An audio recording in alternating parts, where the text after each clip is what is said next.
Brought to you by runtogold.com, the premier source for monetary science applied to geopolitical, international, and economic, financial news and events.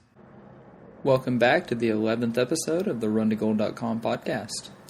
The topic today, the derivative illusion. How much is 700 billion in gold? It's a cube, about 38 feet on each side.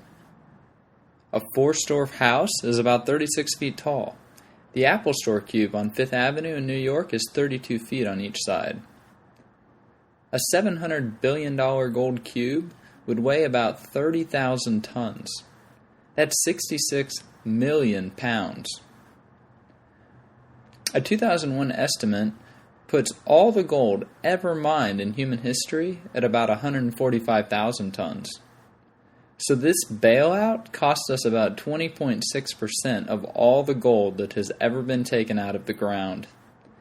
In other words, we gave away enough tax money for someone to build a 4-floor tall cube of solid gold. Often the assertion is made that there is not enough gold to return to a gold-based monetary system. The counter-argument is that there is just too much paper. The dollar-based monetary system is the largest bubble in the history of the world. Gold has been, is, and will always be the center of the financial universe. In 1971, most people were too gullible and accepted the thinking that the Earth, or US dollar, revolves around the sun, or gold. Today, by luck, I ran into a friend who was the chairman and founder of a respectable bank in Nevada. He is extremely well connected. We spent some time talking shop. He remarked that oil is going to $50 and gold to $500. And in about 2 years, that gold will probably begin performing well. I would not be surprised if both assertions are proven correct over time because of the nature of the deflationary credit contraction, as gold abuts the Treasury bill. Nevertheless, my bullion is not for sale. Why is that? Because the current monetary system is an illusion. The gold market is tiny compared to the Tower of Babel that has been constructed on top of it. The pricing mechanism is completely broken. My friend, who often teases me for being a gold bug, does not understand some basic monetary science and theory. He views gold as a portfolio asset. I view everything else as a portfolio asset. We hold opposite views about what is the center of the financial universe.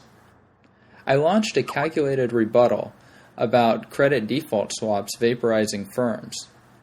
He revealed his ignorance by responding, "Yes, is there going to be any end?" I responded, "There are 1,400 trillion of derivatives, and central banks use some of them to manipulate the gold price. The great thing about gold is it is either in my hand or not. And $850 billion of it cannot just be created out of thin air." I then briefly explained the future of currency, things like gold money, and how it eliminates counterparty, settlement, credit, payment, and Hertzog risk from the medium of exchange and store of value. This will be highly deflationary. The change of the monetary system is only beginning. Fiat currency and fractional reserve banking are barbarous relics. They will be replaced by a commodity currency with 100% reserves and no counterparty risk. Change always encounters pugnacious opposition from the status quo establishment. However, like the Catholic Church was powerless against the ideas of Copernicus and Galileo, so likewise is the establishment powerless against the ideas of digital commodity currency and money.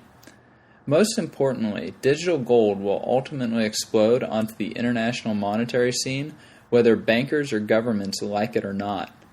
However, there are still some ideas that need to be implemented.